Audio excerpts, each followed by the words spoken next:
Science is the great antidote to the poison of enthusiasm and superstition. Hi, I'm Juliette Selgren, and this is my podcast, The Great Antidote, named for Adam Smith, brought to you by Liberty Fund.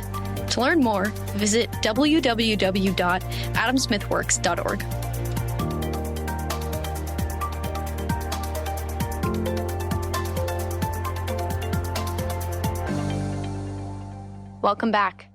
Today is January 12th, 2024, and I'm honored to invite Alain Bertaud onto the podcast today to talk about cities, planning, and more. We're going to be talking a lot about Paris because that's what I know and that's what I'm curious about, but we're going to be talking about cities all over the world. He is an urbanist and a senior research scholar at the NYU Marin Institute of Urban Management. He is also the author of a book titled Order Without Design: How Markets Shape Cities. He has worked as an urban planner in a multitude of cities around the world, and he has traveled so much. Welcome to the podcast.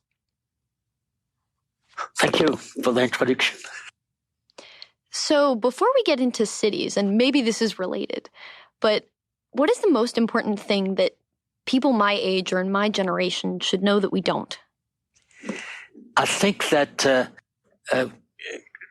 during 30 years, probably starting about 1990 to 2020, several billion people get out of poverty. A large part of it was due to urbanization, but mostly an increase in freedom, in economic freedom in a number of large countries, mostly China and India. This is something I think a few people strangely know. And, I lived through that. So for me, it's a very important fact. And I'm always surprised to know that young people do not know about that. They have the feeling to the contrary that things have gone wrong or worse during this time. We're so deep into the things we should be grateful for, right? This economic freedom and prosperity that I think it's so much easier to just look at what's negative or even to think that things that have been the cause of prosperity have actually not been. And so this is a great reminder. Let's jump in. I'm going to assume that everyone listening here today knows what a city is, but your relationship with cities is way more intimate and complex than many of ours. So what is a city to you, and how would you introduce someone, say me or anyone on the street, to the way that you see cities? How might it be different from how I would see a city, a maybe more basic, less complex understanding of it? I think a city is the possibility of meeting a lot of people and seeing a lot of things that you don't expect. And the huge diversity, when I mean diversity, I'm not talking necessarily about even culture or ethnicity, but diversity of personality, including, bad actors. I think that's what makes cities interesting. Once when Tyler Cohen interviewed me some years ago, and he asked me, what is for you the most urban movie you have ever seen? And I say Casablanca. So a lot of people didn't understand, say, well, there is hardly anything about cities in Casablanca. You don't see the city at all, practically. And I say, no, why? What is interesting in Casablanca is in a relatively small space, basically the cafe, you have a lot of people who are obliged to shock each other, to deal with each other. Some are heroes, some are bastards, but that to me is urban, and something very interesting come out of it. This confrontation of different actors who are obliged to deal with each other, to survive with each other. I think this for me is city. So that's why I consider Casablanca as the most urban, cities are made of people, and of course we have the monument, we have the building, we have all sorts of things in cities, but it's really the shock of people, of different people, which makes cities. And in economics, we look at cities as this beautiful, low transaction cost way of putting people together to create communities, ideas, GDP, et cetera. And we use prices and numbers to kind of represent this sort of stuff, to represent people and the dynamism of what an urban environment can bring. But what are some of the metrics of success of cities that you look at? And I guess, what do you look at when you see a city? You see humans, but is there any way you represent them when you're planning a city or thinking about a city? To me, I have been working mostly in cities which were going fast in Asia or Latin America, or transforming fast, like the city of Eastern Europe. And to me, one criteria to see if a city plays its role is to see how long does it take for a migrant coming either from a different country or from a countryside, a migrant who has no skill which are directly usable in cities. How long does it take for this migrant to be fully integrated in the economy of the city? So it's difficult to measure, but I've been trying to do it, mostly through case study. In some cities, it takes 2 or 3 generations, for migrants to integrate themselves fully, with the same productivity of their colleague in the city. In some other cities, like it was a case in Hong Kong, for instance, in the 60s and 70s, it takes about maybe 1 or 2 years. So for me, this, the shorter the time, let's say when the migrant arrive in a city, I will call that interrogatory, something they have to adapt it. They are not yet benefiting from the advantage of being in a large city. And so it takes time for them to adapt, and it takes, because the city also has a tendency sometimes to reject them, to discriminate against them. So the criteria is how long it takes for them to integrate and be fully citizen of the city. Fully citizen, I mean, in economic terms. And what are some of the conditions that you've seen among different cities? What are conditions that either hinder that or help that process go faster? Regulations.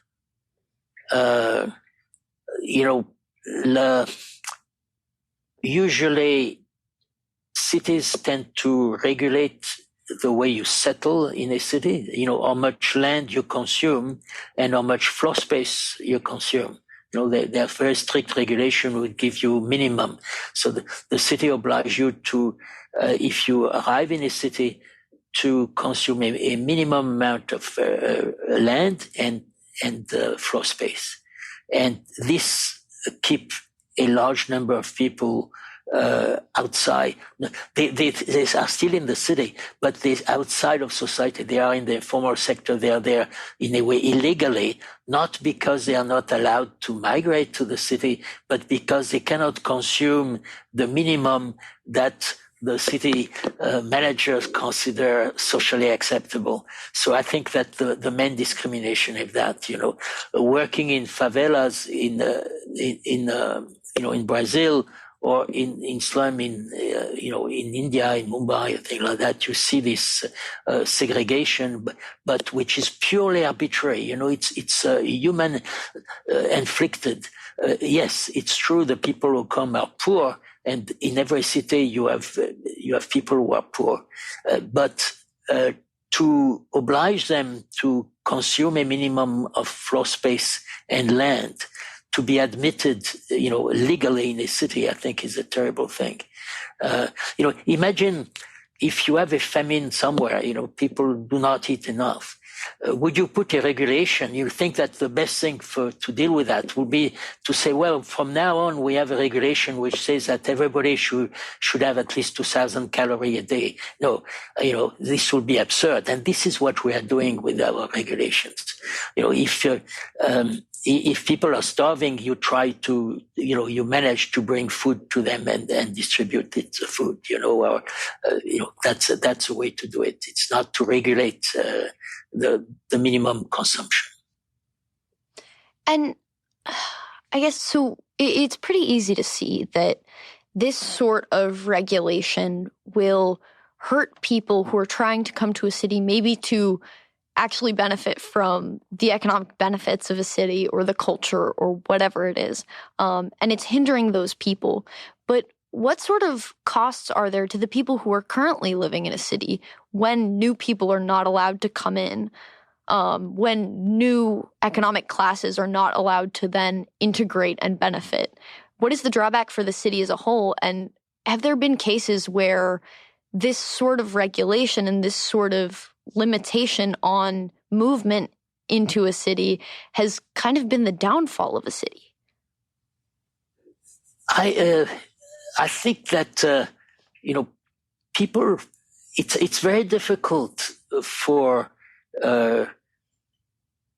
cities to prevent people from moving. The only one which were successful, in doing that were, of course, the Khmer Rouge in Cambodia. They really, Phnom Penh decrease in population under the Khmer Rouge, and so resulted in about 1/4 of the population starving or dying of hunger. So I would say that was the most extreme case of removing people from cities. Yes. In general, certainly the cities of the Soviet Union, for instance, in the Soviet Union, to move from city to city, you had to have an internal passport, which was called a propiska, so the government wanted, they thought, well, it's part of central planning to decide which city will grow, which city will not grow. And that was certainly very detrimental to the economy of the country in general.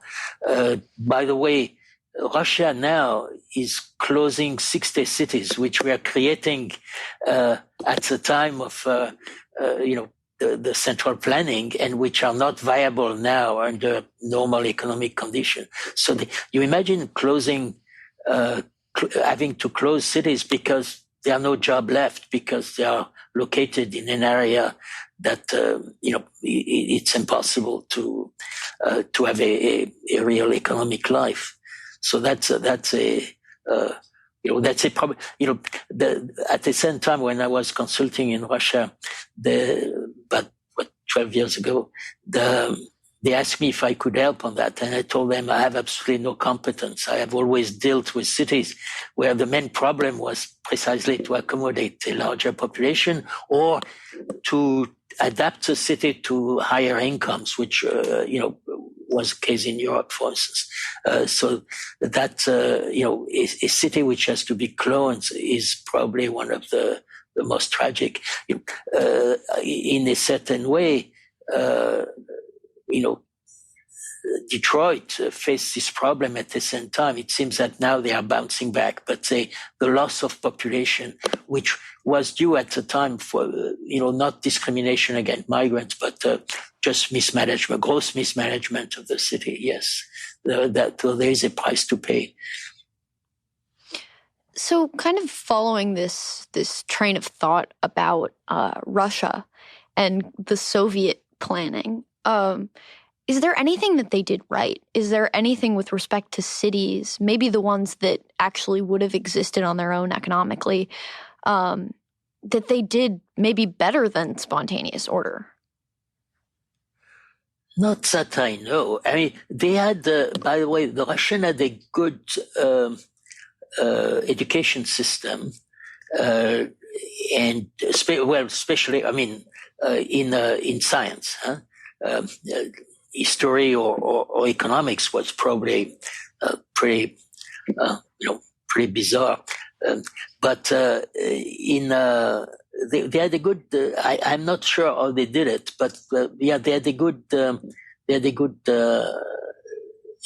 That facilitated the transition when they moved to market, I think a lot of people suddenly were able to use their good education, especially in science, to develop. I mean, but in terms of cities, no, I think it was, the main problem they had is that because they had no land prices, it was nearly impossible to recycle land in a city.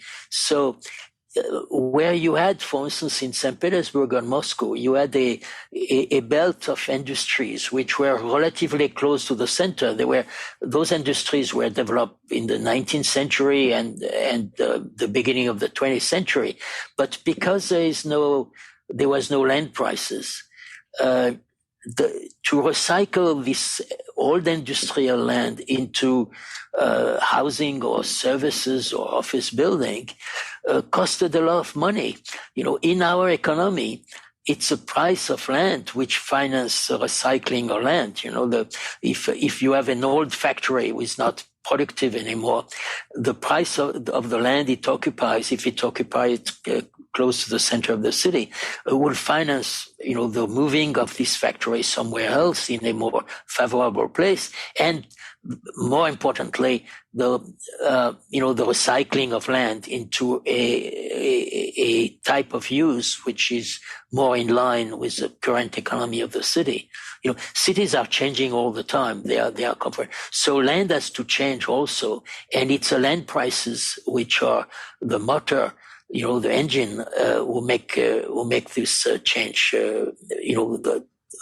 Perform this change. So I think that their main problem was that, and that's why, by the way, you see the densities in Russian cities were increasing with distance. The suburbs were much denser than the center because precisely there was no way to recycle land in the central area of the city.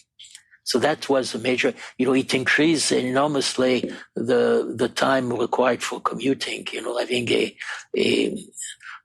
city looking like a donut, rather than a pyramid, So what you said just then kind of made me think of current regulation, especially in cities like DC or just in America, where you are not allowed to continue to build. And so then, or you're not allowed to build above a specific height. And so, especially in the DMV, we see a ton of sprawl outwards where people are moving further away from the city center. So does that kind of mean that whether or not the price system is in charge or is the mechanism that we're trying to use, that a regulation on height or how much you're allowed to build kind of works similarly to even not using a price system? Yes, it's exactly. Yeah, it's very similar, in a way. So you still have a high price of land. For instance, I was, recently in Vancouver. You had next to the center of Vancouver, you have an area which is a single-family housing area. It's zoned that way. The regulation imposed that. So you still have the price are very high, but say it's if I remember, 75% of the price of a house there is land. It's not the construction. So when you have this proportion of land price, that the regulation prevents the recycling of land.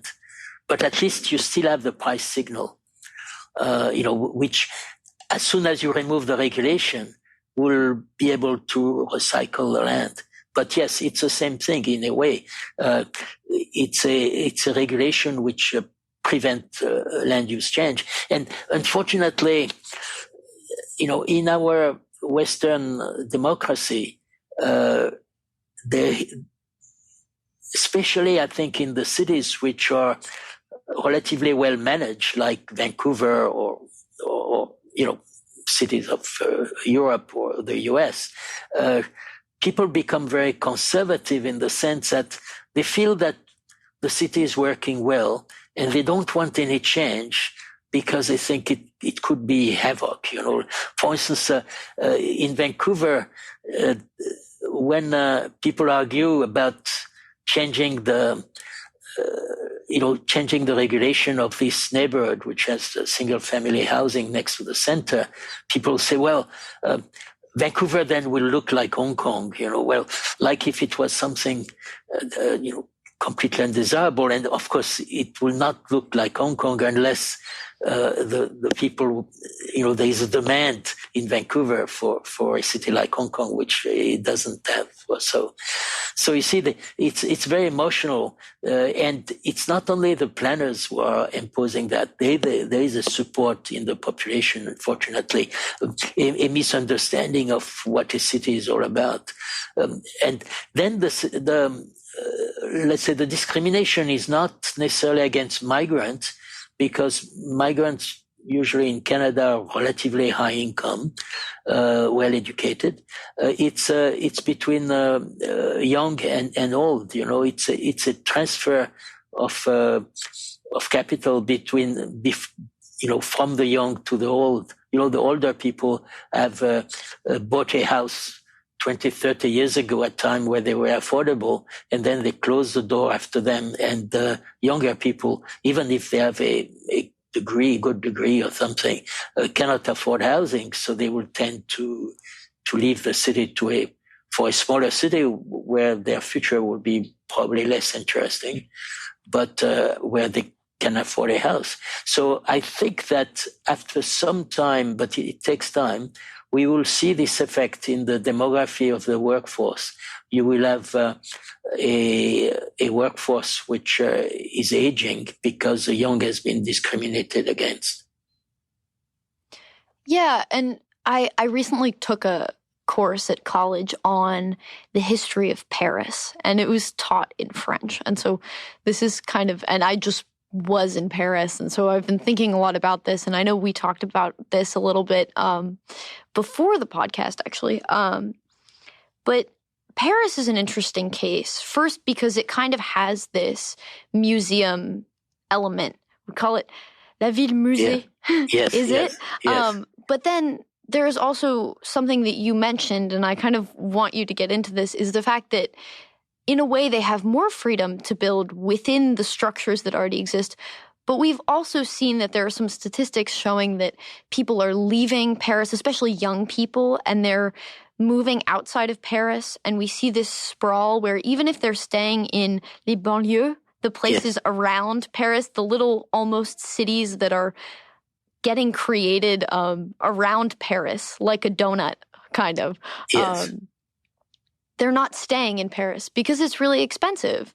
And maybe culturally, there's kind of this disconnect. So I don't know. What is that? What is this tension? What can we do about that? Is there something to be done? Because Paris is beautiful, but if we can't afford to live there, but there's so much history, it is. So yes, it's exactly what is happening in a way. Within Paris will not have survived so well with the freezing absolutely of the amount of floor space, which is, when I say Paris, I mean the municipality of Paris, intramuros, the historical Paris. It has survived relatively well economically, precisely because there is this freedom to transform inside the building, to transform the use. You can relatively easily go to an office building, to an apartment. It can be transformed into an apartment or the opposite, or you can open a commerce anywhere, including even on the first floor or second floor of a building. So there is no zoning in the American sense, but there is a complete freezing of the amount of floor space which is within Paris. So at the same time also, there are a lot of monuments which cost a lot to maintain, and the government is spending, not the municipality, but all the taxpayers of France are spending a lot of money maintaining those monuments, which I think there is a consensus for that. If we had a vote, I think everybody will agree that it's a good idea. For instance, the rebuilding of Notre Dame is a good idea. Certainly nobody will want it to see demolished. But all this money being spent in preserving those monuments in their pristine state, make Paris extremely attractive, and therefore we are triggering an enormous gentrification of Paris in doing so.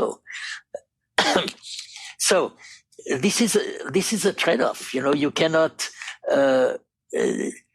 If you wanted to have more, let's say, diversity of income within Paris, you will have to build some skyscraper, that somewhere. Oh, they've started a bit in the 15 arrondissement, when but that's it's very little compared to the demand, let's say. So it will be Paris will be very different. What I will suggest as the solution is to develop the banlieue, but in a way that allow a much more easy transport and fast transport between Paris and the banlieue, and also between the banlieue themselves. I think that's very important. A lot of the jobs now have moved just across the boundary of the municipality in the banlieue, and precisely because the job, they want still to be close to Paris, but cannot afford to stay in Paris. So they are, Paris is now building 200 kilometers of new subway, and for the first time, instead of being a radio-concentric line like the RER, it's a ring line along outside Paris, but entirely in the denser banlieue, and that I think might probably be the best, let's say, the best attitude. Without, the other will be, of course, to demolish Paris. So that I don't think that will be acceptable to not only to the Parisian, but to the French in general. Or to the world. Paris is the number one tourist destination in the world. And since COVID, it just hit back towards the numbers of visits per year that it was at before then. And I don't think that's going to change. So I've heard you mention... Well, it will not change if Paris maintains its policy, of maintaining its monument, having a good... Paris could deteriorate in 20 years very quickly if the money was not spent to maintain those things. Or if let's face it, if also the regulation were entirely removed, so that you could replace, any building in the Marais with a skyscraper. So, I guess it seems to me as though there's a balance where the city benefits from these historic monuments and the way it looks and all of this heritage, but that it also there needs to be transportation and growth in order for it to actually be sustainable. Is that like a good... Yes. You see, a city is a labor market before all. Now, it's not only a labor market, but the labor market is the foundation on which a city economy is built. So for this labor market to work, it means that, especially in a large city, it means that every citizen should be able to reach within less than 1 hour any job available in the metropolitan area, not only in the center, but in the metropolitan area, because there are more and more jobs in every city, by the way, not only in Paris, which are moving to the periphery. For instance, in metropolitan New York, which has also a very strong center. Manhattan is an extraordinary place and very dense and a lot of jobs. But 70% of the commuting trips in Manhattan are from suburbs to suburbs, and so you need a transport system to allow that the economy to work. And usually we are a little slow for developing the system. From suburb to suburb, the car is the best way to move around. Unfortunately, the car is, consume a lot of real estate. and which is unpriced. So again, it's an inefficient means of transport in this sense because of the real estate it consumes. But ideally, we should try to develop a type of transport which will have the advantage of the car without consuming as much real estate. So that could be, a smaller electric car on demand, or some, there have been some experiments there done by Toyota in particular, but other company. And it's possible that we are going through now a revolution of urban transport because of the technology which allow, to have transport on demand. So imagine, instead of having those enormous buses that you have in cities now, you could have much smaller, nearly a minivan, which will be on demand. The way you have a Uber on demand. So they could be collective of, 5 or 6 passengers or individual, but that will, I think, probably be the most important revolution in transport in cities. We still have the same transport system as we had 130 years ago.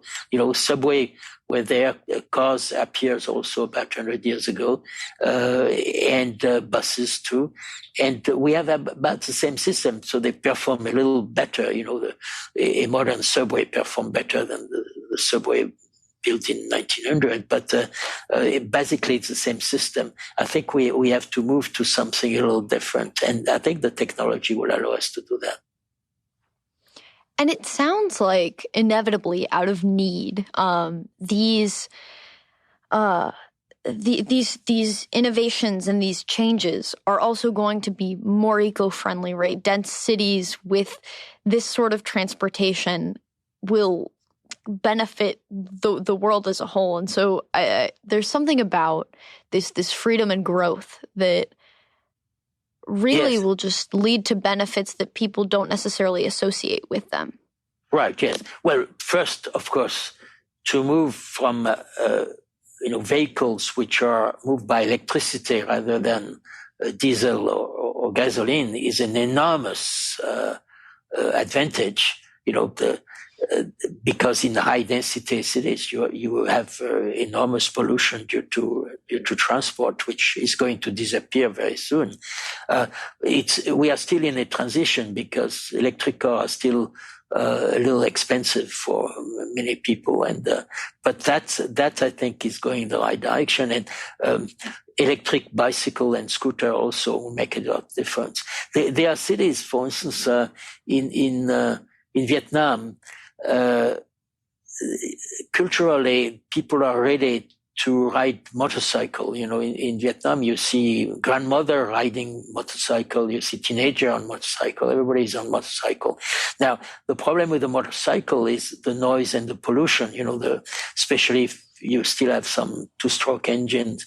But as soon as you move to electric motorcycle, then you remove a lot of, you remove entirely the pollution.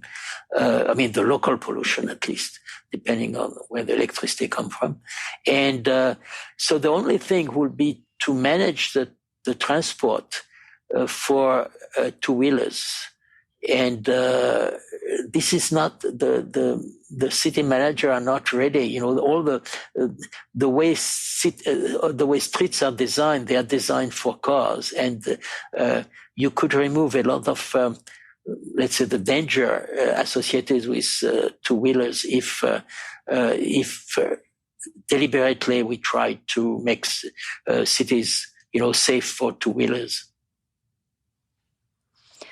So I guess as this conversation has progressed, I've developed a better understanding of what you take the job of being an urban planner and what looking at cities really means.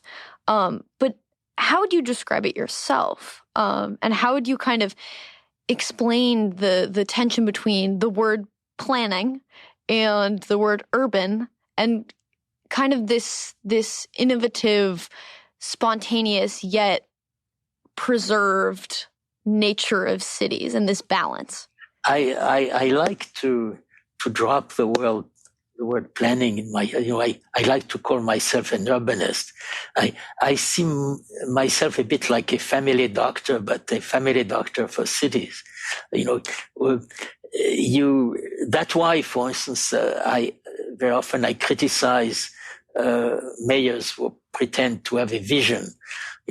If you go to see your doctor and, you have a bad knee or something, or headache, and you don't want a doctor who has a vision for you and say, you should be a musician, you should, or you should be, you should aim to have a Nobel Prize in physics or something. You want them to just cure your knee. And I think that we don't need city with a vision. The vision is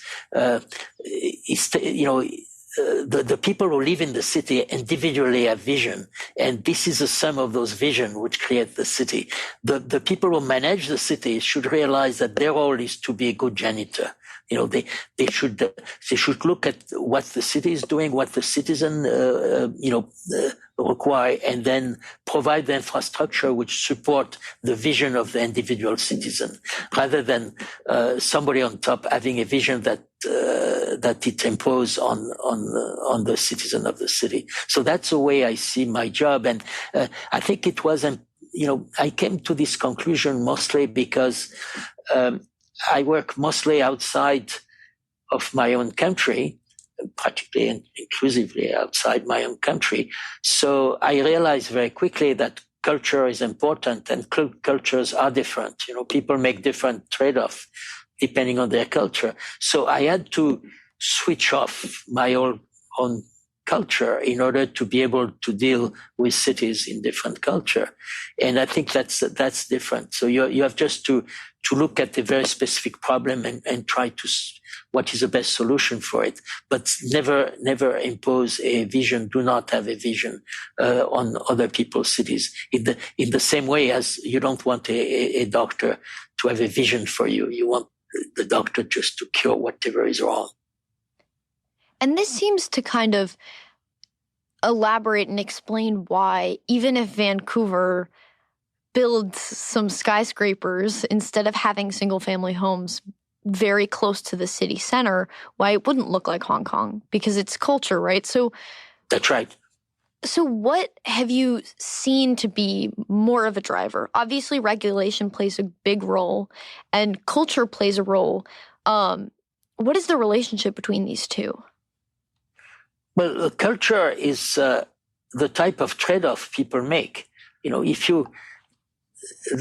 was an interesting paper written by one of my colleagues some years ago, which was titled, if I remember well, Why Rich People Live in the Center of Paris and Poor People in the Center of Detroit, at the time when Detroit was and then it shows that rich people in Paris make the trade-off of living in a relatively small apartment by American standard, an apartment of, let's say, 60, 80 square meter, to be in the center of Paris, because they value enormously the amenities of Paris, the concert, the exhibition, the cafe, the restaurant, and, where other people, for instance, if you take a city like Atlanta, people who value a house which is much larger, which has more, more than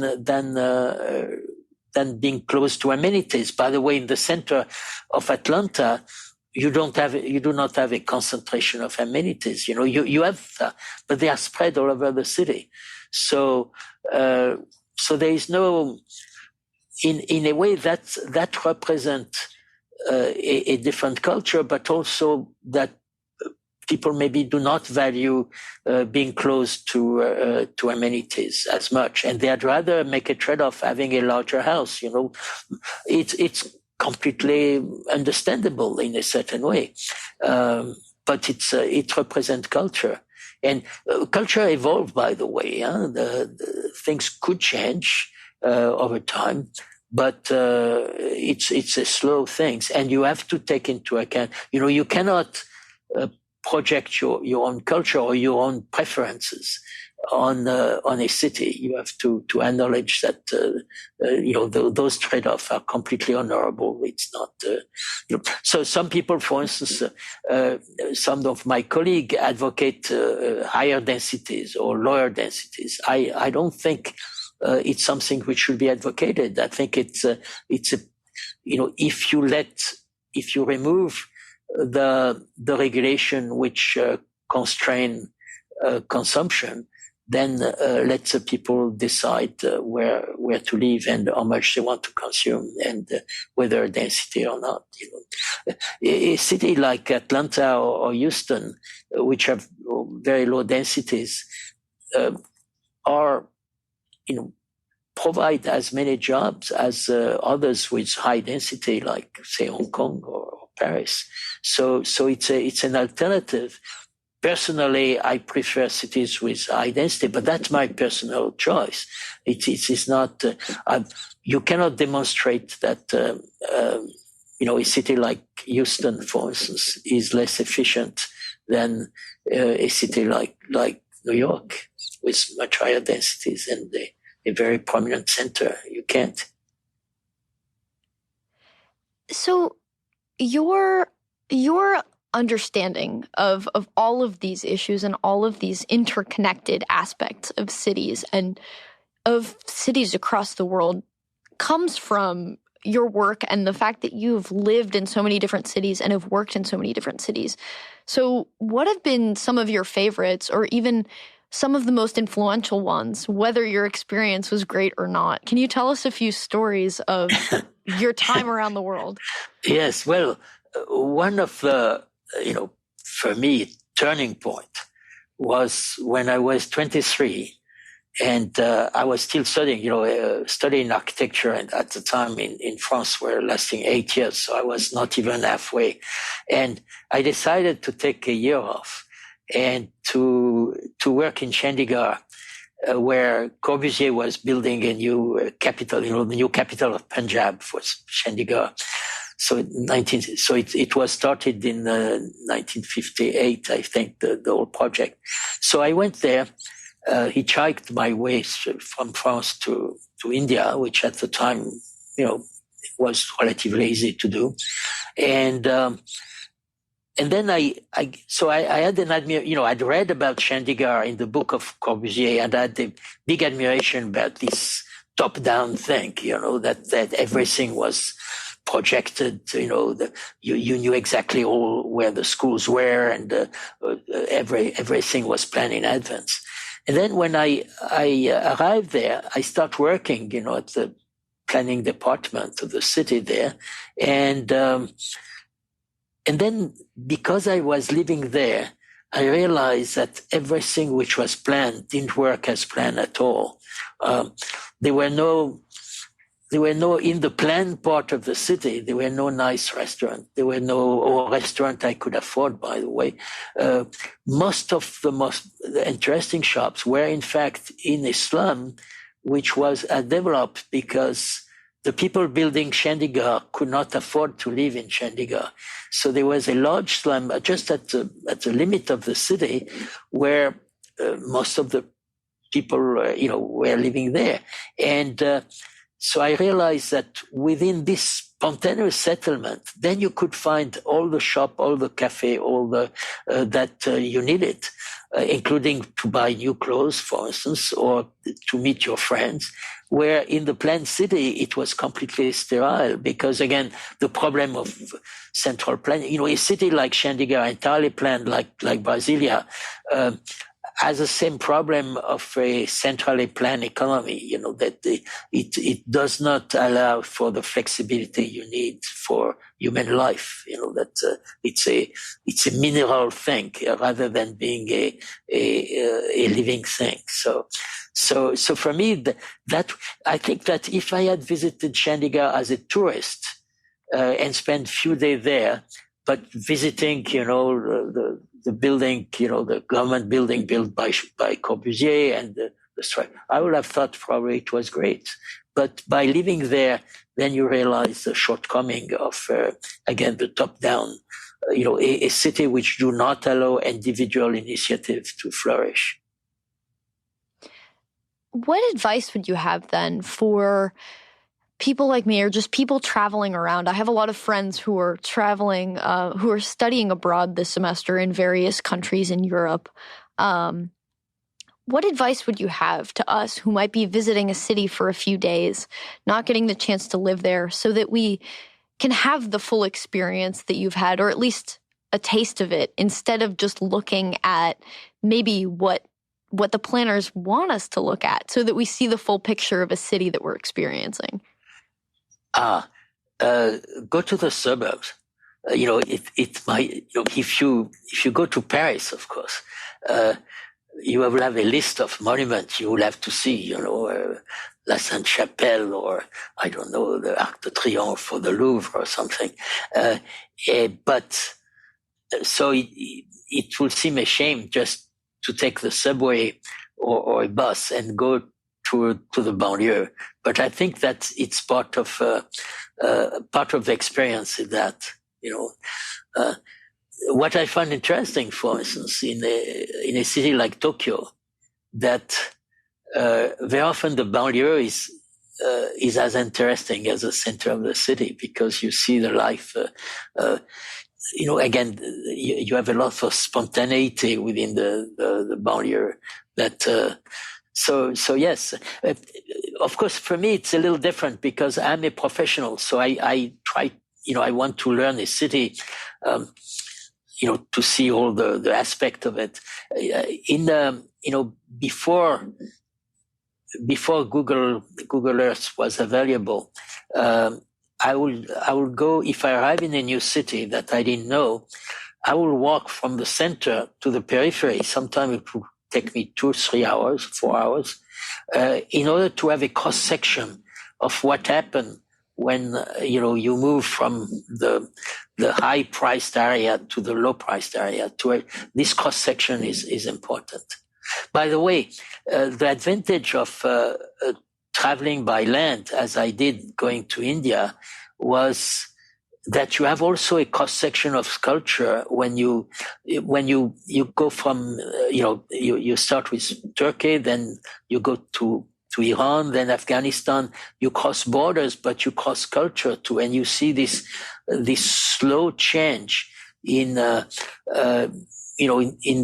built area, which are very interesting too, and you can see this transition when you arrive in a city by plane, and suddenly you are completely disconnected, let's say, from the contact, but it's of course very convenient to do. But so I think that traveling by land, when it is possible, is a very good thing on long distance. Yeah. So if you were to recommend for my lifetime, for the life of listeners, what are the few cities that we must visit in our lifetimes?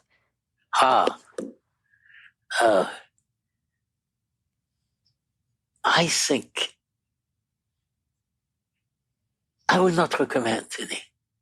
I think that every city is interesting.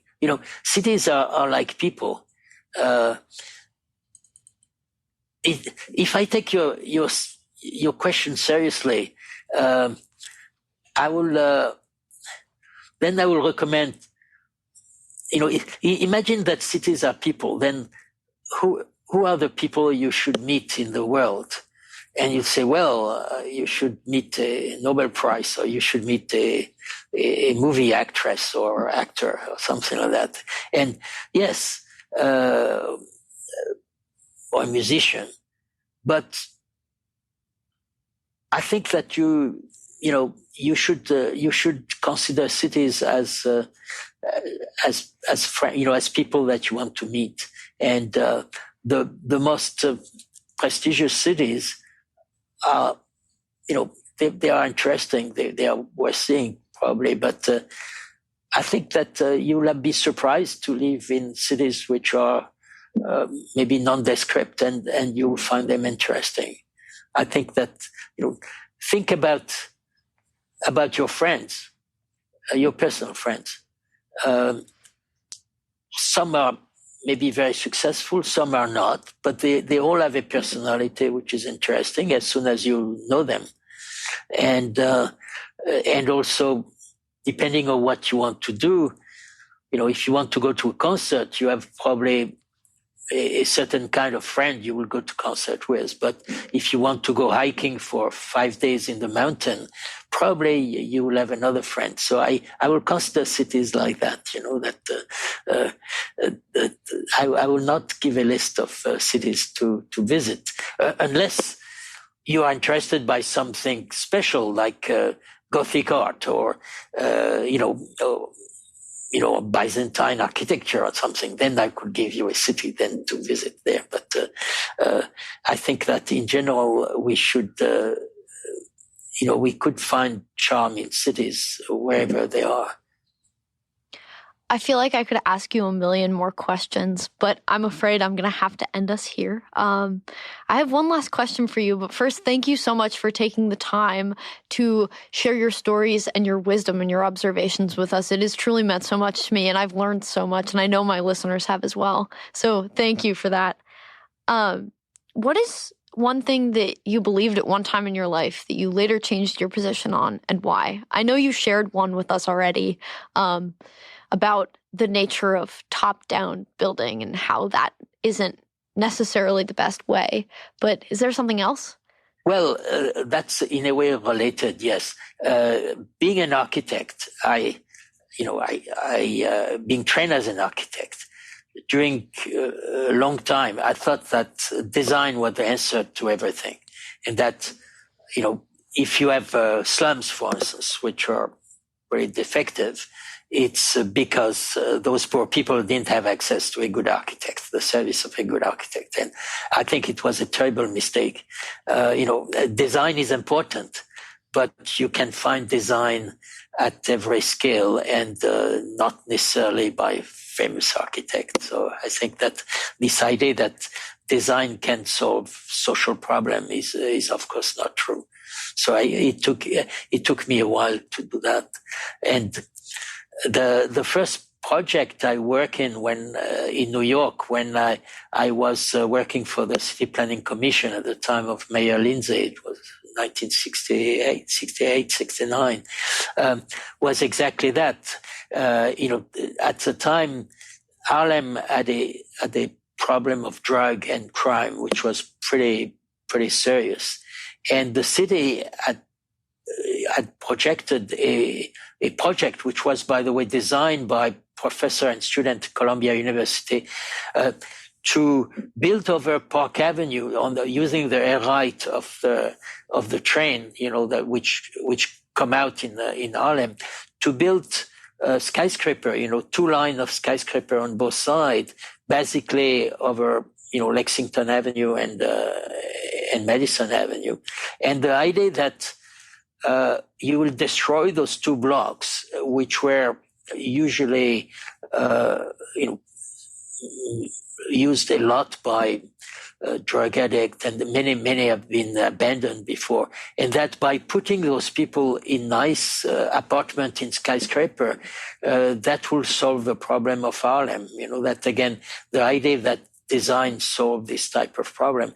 And when I was working on it, and then I had I had to contact the community, discuss it, I realized what a terrible, it will have cut Harlem, in fact, even more in 2, the train line which crosses Harlem, separate Harlem, East Harlem and Central Harlem, but it would have been even worse because there would have been a tunnel of about at least 80 meters long, to go from one place to another. So it would have been a terrible thing. So again, if we had implemented this project, Harlem would have been much worse than it. And by the way, it bounced back eventually, but it bounced back because of the people of Harlem, not because of the architecture we created there. So I am going to ask another question, and you kind of started to answer it already at the end, was that it was the people of Harlem and not the design. Right. So if it's not the design, then then what about the people? What does it take for a people or a culture to overcome these sorts of problems if design is not the solution? Freedom, that they should be able to start activities or to organize themselves in a different way without having, so of course land use regulation in one part, but it's of course the ability to organize themselves, the ability also to move around, the ability to accept newcomers in their communities. I think that it's a very complex thing. I mean, it's not, again, there's no silver bullet, it's to solve any problem. Usually you have to deal with 100 variables at the same time. And successful society are the one who have been solving these 100 or maybe 1,000 variables, have a convergence of good value for those 1,000 variables at the same time. So you end up with Florence at the time of the Renaissance or something like that. So it's a very, you cannot recommend it. You just see it when it happens, but it's a very difficult,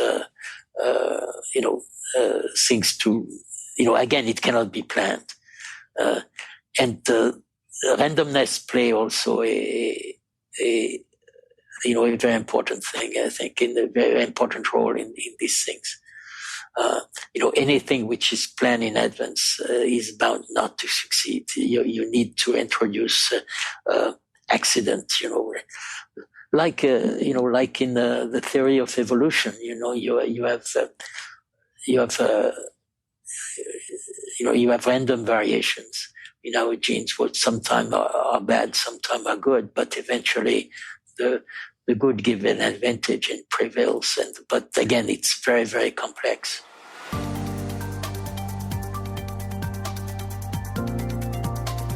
Once again, I'd like to thank my guests for their time and insight. I'd also like to thank you for listening to the Great Antidote podcast. It means a lot. The Great Antidote is sound engineered by Rich Goyette. If you have any questions, any guests, or topic recommendations, please feel free to reach out to me at greatantidote@libertyfund.org. Thank you.